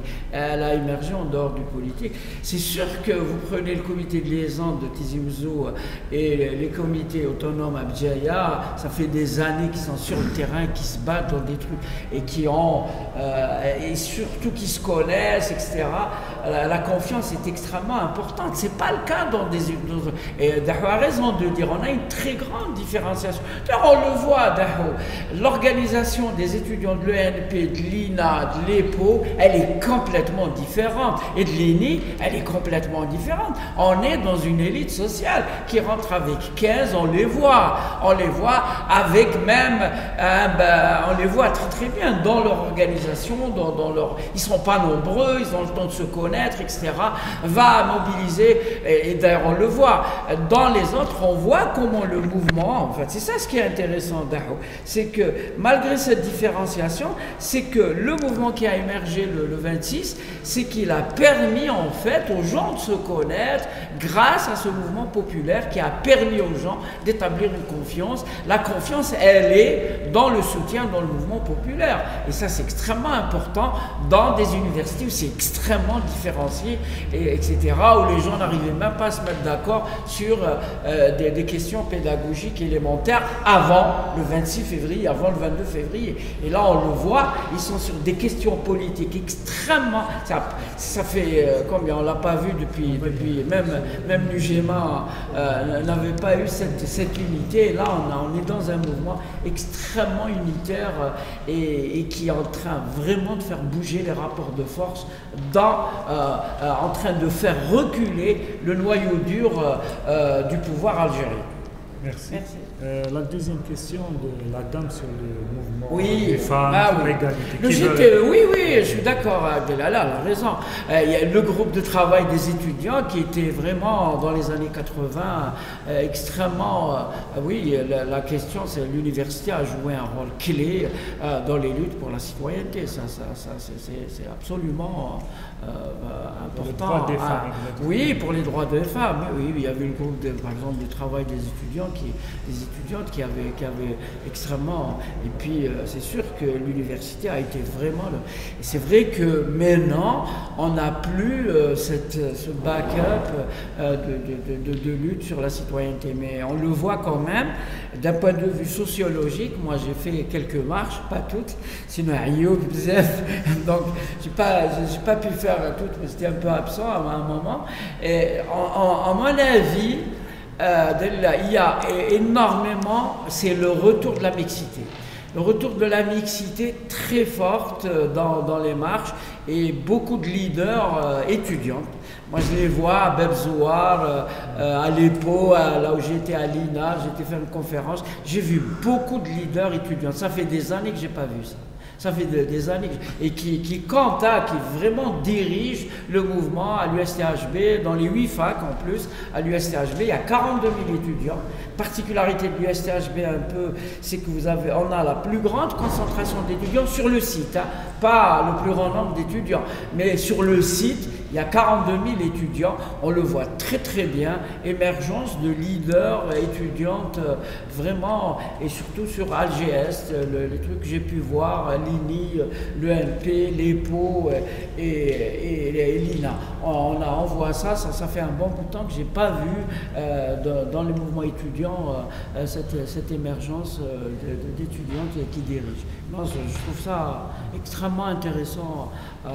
C'est l'Algérie, la nouvelle Algérie, quoi. Je pense que ces questions de la citoyenneté sont extrêmement... Et elles sont vraiment, elles dirigent, vraiment, elles prennent la parole. J'ai assisté à une AG avec les étudiants de biologie, où j'ai vu pratiquement, statistiquement, je l'avais noté, statistiquement, c'est vrai qu'il y a plus de... Statistiquement, elles étaient... Non, il y avait beaucoup de garçons dans cette AG, elles étaient, c'est elles qui menaient à la fois la présidente, donc même ta physique, hein, ta physique d'habitude, c'est en technologie à besoin, il y a que des garçons, avec des XY, il n'y a pas beaucoup mais j'ai vu une AG de physique, as les étudiants, avec les enseignants, j'ai vu beaucoup, c'était une fille qui dirigeait l'AG et beaucoup, statistiquement, beaucoup de filles avaient pris la parole. Moi, je trouve que c'est aussi une libération de la parole. Voilà, merci. Merci. Bon, Monsieur Dahoud, sur la question de M. Oui, c'est une question. De l'UGMA. Oui. C'est une question extrêmement importante et aussi centrale. Hein. Aujourd'hui, on ne s'en rend pas compte. Mais dans la section d'Alger, il y avait l'Union générale des étudiants algériens. Dans cette Union générale des étudiants algériens, il y avait des étudiants algériens musulmans, dits musulmans, et il y avait des étudiants algériens juifs, et il y avait des étudiants algériens catholiques, ou des étudiants catholiques. Or, quelques-uns de ces étudiants juifs ou chrétiens ont été parmi les premiers à rejoindre le FLN. Et d'autres, parmi eux, qui ont été les premiers à avoir été arrêtés et condamnés à mort ou à perpétuité, qui n'étaient ni arabes, ni musulmans, ni kabyles. Ils étaient juifs ou chrétiens. Donc, le problème s'était posé, est-ce qu'on va créer une union générale des étudiants musulmans algériens ou est-ce qu'on va créer une union générale des étudiants algériens, ce qui laisse préfigurer ce que va devenir l'Algérie après l'indépendance. Or, il y a ici une alliance qui s'est créée entre des éléments du PPA-MTLD comme Belaïd Abslam, je viens de le citer dans mon intervention, Lamine Khan, avec Talib Ibrahimi qui représentait le courant ulama et qui disait d'abord nous devons affirmer notre identité selon les fondements de la langue et de la religion qui nous a été confisquée par la colonisation et après on verra si on doit intégrer d'autres éléments dans notre future Algérie. Et c'est la tendance Union générale des étudiants musulmans algériens qui a emporté la majorité et qui a imposé ce sigle. Or, musulmans, il y a une ambiguïté, ce n'était pas seulement la religion, mais c'est aussi l'identité assignée par la colonisation. On était tous considérés comme Algériens musulmans, même si on n'était pas croyants et pratiquants. L'essentiel, c'est d'avoir un nom à consonance arabe ou berbère, qui était considéré comme musulman. Donc on avait perdu notre identité nationale, notre nom d'Algérien, on a perdu notre citoyenneté d'Algérien et on l'a remplacé pendant la période coloniale par l'identité indigène musulman. Donc quand on a créé Union générale des musulmans algériens, ça veut dire Union générale des indigènes musulmans algériens. Or, parmi les indigènes, il y avait aussi des Israélites. Il y avait un Israélite qui a, à l'université d'Alger, à la fac de chimie, comment il s'appelle déjà, qui est juif, et qui a formé Talib Abdelrahman, qui a fait les premières bombes de la bataille d'Alger. Daniel Timsit. Or, Daniel Timsit était membre du FLN, arrêté, condamné à perpétuité. Il s'est retrouvé dans la même cellule que Ali Zamoum, à perpétuité pour l'indépendance d'Algérie, et il n'avait pas de droit d'être membre de l'Union générale des étudiants musulmans algériens. Donc le problème s'était posé et a suivi son cours jusqu'à 62. C'est la raison pour laquelle, en 62, on a créé l'Union nationale des étudiants algériens et non pas l'Union nationale des étudiants musulmans algériens. C'est très important de mettre les choses au clair et de rendre justice à ceux qui ont donné leur vie ou leur liberté pour l'indépendance d'Algérie, qui était ni arabe, ni kabyle, ni musulman. Bon, j'ai une question après. Moi, je voudrais savoir l'affaire de la Bleu 8. Elle a touché surtout les étudiants qui sont... C'est bien, poser les questions. Quelle était la position de l'UGMA sur cette affaire? Ou est-ce qu'ils ont dit quelque chose?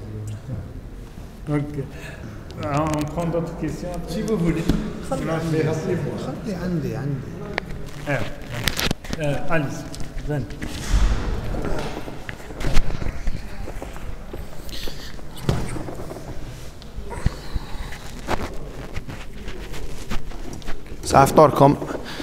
Comment on peut dire que la grève, les ramidiros, les étudiants, elle peut faire une pression au système, or que le secteur étudiantin n'est pas productif, en sachant que la grève بدأت عند les socialistes. L'ouvrier يزيدوا له في الصالير، احنا واش راح يزيدوا لنا par exemple. Est-ce que كاين d'autres façons اللي نقدروا نديروا بهم la grève؟ هذه peut-être je sais pas. Merci. Une troisième question.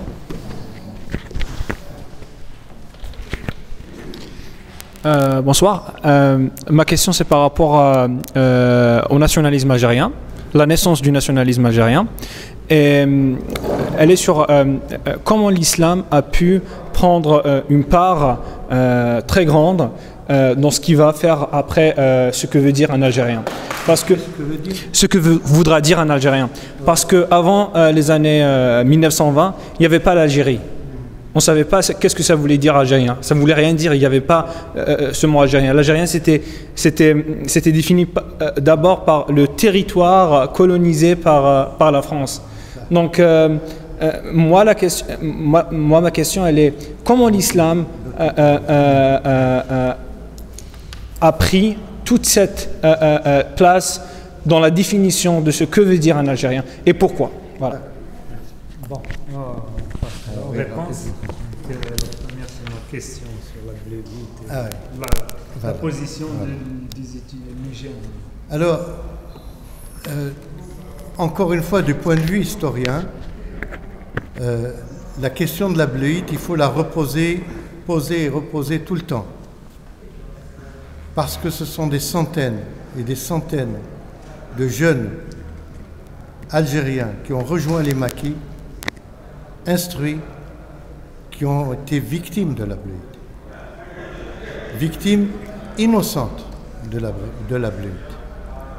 Alors la question est que on était en situation de guerre de libération, de guerre insurrectionnelle, et que les étudiants, pour la plupart, avaient fait grève, donc avaient arrêté leurs cours. Certains ont rejoint le FLN, ont été arrêtés, parfois sont morts dans les maquis, comme je vous en ai cité quelques cas, dans la plupart de ceux qui ont pris les maquis. Donc, la bleuite n'était pas une affaire publique, c'est-à-dire qu'il n'y avait pas d'information, la presse ne s'en est pas emparée, c'est une purge interne. Il y avait quotidiennement quelques dizaines, une trentaine à une cinquantaine de militants, de membres de l'organisation FLN-ALN dans certaines wilayas, en particulier la wilaya 3, qui ont été mis à la question, torturés et exécutés pour complot contre la révolution. À partir d'une opération d'intoxication des services français des maquis de la wilaya 3. Et donc, la question ne peut pas se poser en termes que font les étudiants, que disent les étudiants à partir de ce qu'ils ne savent pas, de ce qu'ils n'ont pas appris et qu'on a appris beaucoup plus tard.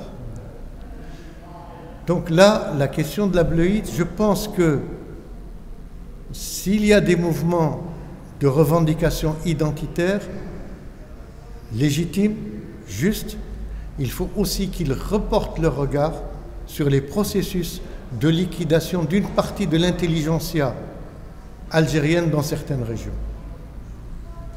Il faut qu'il la pose concrètement, avec courage, parce que certaines figures qu'on a érigées en héros peuvent être questionnées aujourd'hui dans la responsabilité qu'ils ont eue dans cette affaire-là. Deuxième question. Deuxième question de l'étudiant. Oui. De savoir est-ce qu'une grève des étudiants Alors ça, je laisse à... C'est-à-dire qu'ils ne sont pas productifs, donc ils ne vont pas faire pression sur le pouvoir, je pense, avec une grève. C'est ça. Non, tout d'abord, c'est pas la grève qui a fait bouger le rapport de force, c'est la mobilisation et le nombre en fait. En fait, ce qui s'est passé, c'est que le système universitaire, c'est-à-dire le nombre d'étudiants, est devenu, à mon avis, structurant pour la société algérienne, comme l'est le système éducatif. C'est-à-dire dans le système éducatif, on a 9 millions et ça irrigue toute la société, toutes les classes. Le nombre d'étudiants, le 1 700 000, leur présence dans les 1541 communes, fait que ça devient un nombre qui compte énormément et donc ça fait. Maintenant, d'un point de vue grève, tout d'abord la grève elle n'est pas dans toutes les universités, dans certaines universités, c'est très hétérogène à mon avis, c'est très hétérogène. Et puis c'est le choix des étudiants, c'est-à-dire on n'a pas à être pour ou contre. Le jour où les étudiants décideront de reprendre, là où il y a la grève, le jour où les étudiants décideront de reprendre, les enseignants seront là, il n'y a pas de problème. Mais est-ce que la grève crée une pression sur le pouvoir? Pour le moment, on n'est pas à la fin de l'année, on n'est pas, donc ça peut. Mais à mon avis, c'est plus une question juste la grève, c'est le nombre d'étudiants et surtout la place centrale qu'ils sont en train d'occuper dans le mouvement populaire qui est extrêmement important à mon avis.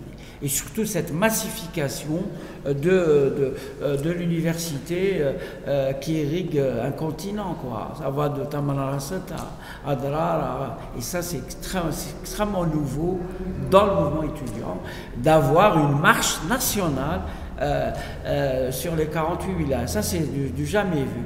N'importe quel pouvoir, ça l'interpelle et on le voit très très bien.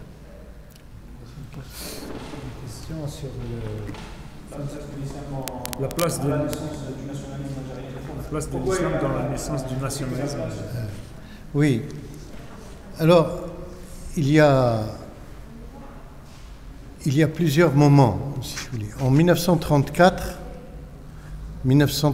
les premières sections de l'étoile nord-africaine s'installent à Alger, avec Mohamed Mastoud, Ahmed Mazghanna et Mohamed Bouras. Mohamed Bouras, qui est un des dirigeants des scouts musulmans algériens, qui a refusé la mobilisation, la conscription obligatoire pendant la Seconde Guerre mondiale, qui a été arrêté, condamné à mort, exécuté. La question de l'appartenance identitaire, religieuse, linguistique était posée au sein du mouvement national et s'est posée d'une manière cruciale à partir de 48-49. Mais parallèlement à cette question de l'appartenance identitaire, vient se greffer la question religieuse. Dans le mouvement national vu d'une manière générale, la question religieuse était portée par les ulama. Or, jusqu'en 1955, les ulama n'ont jamais rejoint le rang ou le courant nationaliste indépendantiste. C'est ce qui m'étonne. Pourquoi ? Ils n'ont jamais été nationalistes dans le sens souverainiste. Ils étaient là juste à dire que nous avons une spécificité culturelle et linguistique. Ils défendaient uniquement cet aspect de l'algérianité. Alors il y a un texte que je vous recommande de lire. Si vous ne l'avez pas, je vous l'enverrai copie, c'est le texte de Abdelhamid Ben Badis qui est paru dans le Shihab en février 1937. En février 1937, il publie un éditorial dans Shihab sous le titre Al-Jansiyya al-Qawmiyya wa Al-Jansiyya Siyasiyya. Et il dit que Al-Jansiyya al-Qawmiyya, c'est-à-dire l'identité, la nationalité, l'identité nationale, Jansiyya al-Qawmiyya, elle repose sur 4 piliers: la langue, la religion, la tradition et l'histoire. Et l'identité politique, Al-Jansiyya Siyasiyya, elle peut être celle de la puissance dominante à condition qu'ils reconnaissent les qiyam wa al-muqawwimat. C'est ce qui le différencie, c'est ce qui le distingue du nationalisme indépendantiste, qui dit on ne peut revendiquer une identité nationale que si l'on est indépendant. La première question, indépendant, ça veut dire que si al-Jansiyya al-Jazairiyya, alors que Ben Badis en 1937 dit on peut accepter al-Jansiyya al-Faransiyya à condition qu'elle accepte nos principes. Je vous donne la référence, vous pouvez la consulter et la vérifier vous-même. J'ai déjà lu ce texte-là. Oui. Ma question est toujours. Alors, ensuite, je vais vous dire. Comment cela Alors, s'immiscer dans ce qui fera après le nationalisme algérien, le nationalisme de l'Algérie? Alors, ceux qui ont fondé le nationalisme radical, indépendantiste, puis ceux qui ont fondé l'EFLN historique, novembre 1954, ce sont dans la filière Étoile nord-africaine PPAM-TLD et au sein du PPAM-TLD les éléments les plus radicaux de l'organisation spéciale qui est devenue le CRUA, puis le groupe des 22, etc. Ceux-là, cette filière-là, cette tendance-là, c'est eux qui ont fait les premiers maquis. C'est eux qui ont disparu les premiers.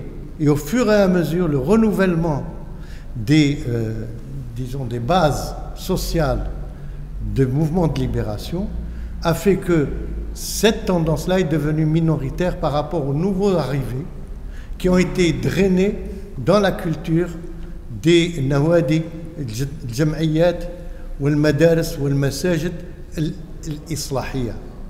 Au point que, au congrès de la Soumam, une des décisions qui a été prise, c'est de nommer à partir du grade de commandant, que la nomination doit venir du CCE, de la direction.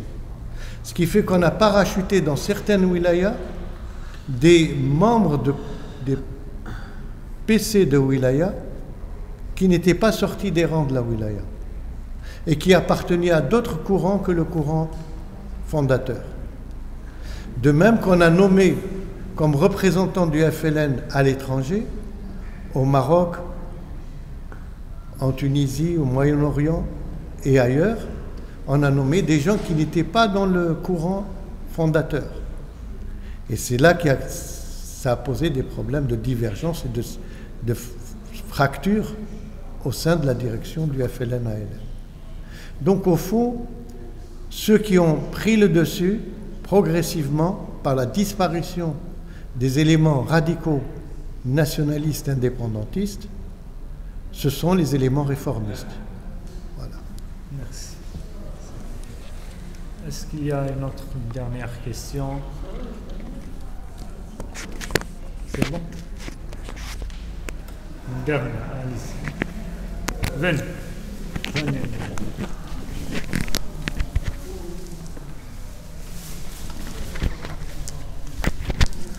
Quel est le rôle de la...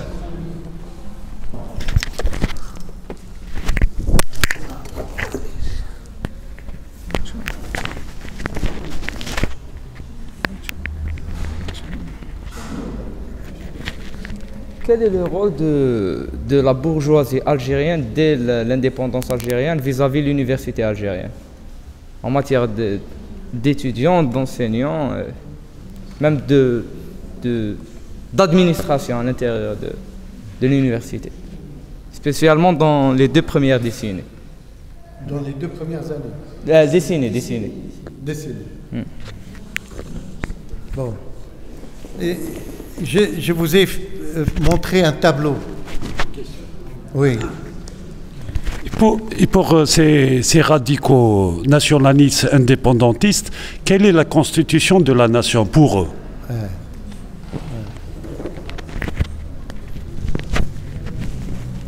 Alors, la question, toutes les questions sont très pertinentes. Hein. Et pour lier avec la réponse à la question précédente et celle de Abdelrahman, pour les nationalistes radicaux, la question de la nation est une question de la nation dans l'ouverture aux autres composantes de la nation, mais sur des bases qui sont des bases de nationalisation des biens. C'est-à-dire qu'au fond, ces minorités, qui soient israélites ou qui soient chrétiennes, une fois membres de la nation algérienne, il ne faut pas qu'elles soient les élites dirigeantes du pays. Il faut que les biens soient des biens nationalisés et qui appartiennent à tous. Donc c'était ça la question centrale. Ce n'était pas la question arabe-musulman, mais c'était la question des biens sociaux, des biens nationaux, à qui ça doit profiter, à qui l'indépendance doit profiter. Et on revient à la question de la bourgeoisie. Le problème est là aussi, c'est que, au fond, quand on pose la question de la bourgeoisie, là aussi, il faut essayer de travailler la notion de bourgeoisie. Parce que la bourgeoisie en situation coloniale, c'est une bourgeoisie de statut. C'est aussi une bourgeoisie d'appropriation des biens de production. La bourgeoisie algérienne de l'époque est une bourgeoisie d'affaires. C'est une bourgeoisie qui est dominante dans le secteur tertiaire. Dans le secteur industriel, elle est quasiment inexistante. Il y a quelques grands producteurs comme Hamoud, par exemple, pour les boissons, etc., dans l'agroalimentaire.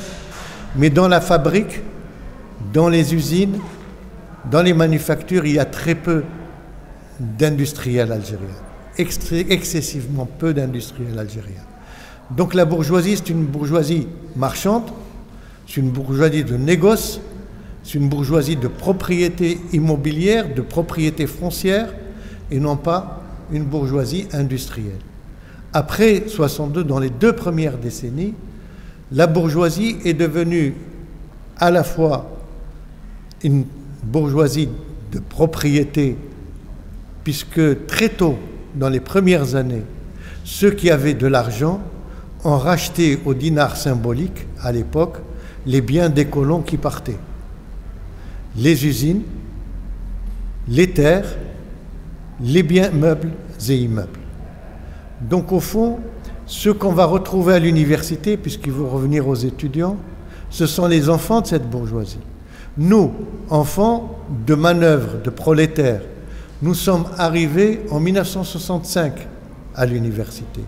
Et en 1965, on était encore une minorité, les enfants du peuple ou les enfants du prolétariat.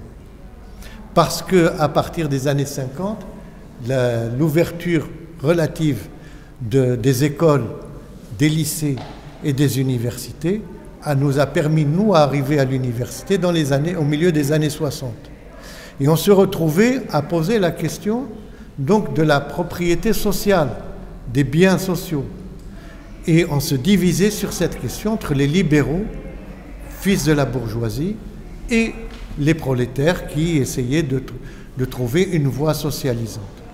Donc au fond, la bourgeoisie a dominé l'université algérienne du point de vue idéologique, du point de vue de la tendance générale des enseignements. Et les militants dont parlait Farid Cherbel tout à l'heure, ce sont des militants minoritaires dans la masse des étudiants. La masse des étudiants venait surtout des villes. Les étudiantes dans les années 60, c'est une poignée d'étudiantes, elles sont ici présentes. Elles ont les cheveux blancs aujourd'hui, mais c'était une toute petite minorité par rapport aux garçons. On les connaissait tous par leur nom, quelle que soit leur spécialité. Mais c'était pour la plupart des filles de la bourgeoisie. Ce n'est que dans les années 70, avec les lois sur l'école obligatoire, que les cohortes qui avaient été scolarisées dans les campagnes, dans les villes, dans les petites villes, les centres ruraux, sont commencés à monter vers les lycées et des lycées vers l'université. Et je peux être témoin, je peux vous dire qu'à partir de 1980, c'est le tournant. 1980, les cohortes qui sont nées en 62 sont arrivées à la fac et à ce moment-là, ça a correspondu avec l'arabisation.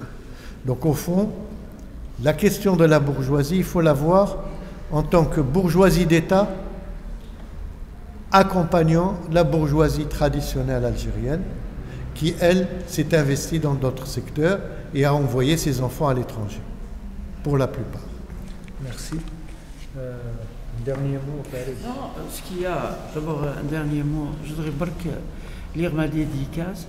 Donc en fait, il faut vraiment, pour ne pas les oublier, parce que, comme dit Dahou, même si elles sont très célèbres, donc en fait, il ne faut pas oublier que la grève de 19 mai 56, c'est aussi les lycéennes et les lycéens. Parmi les lycéennes, il y avait Hassiba Bombouali, il y avait des collégiens comme Ourida Mdad, donc Talib Abdelrahman, Mala Rachid et Alawa Ben Batouche, qui, Alawa Ben Batouche, a été membre du conseil de Wilaya, donc de la Wilaya de Nord Constantinois. Il avait le grade de commandant, il est mort à Rahmo. Non, il est mort sur la ligne, Charles Maurice, il a été électrifié sur la ligne. Et en fait, il est militant historique du mouvement autonome, à mon avis, qui eux étaient.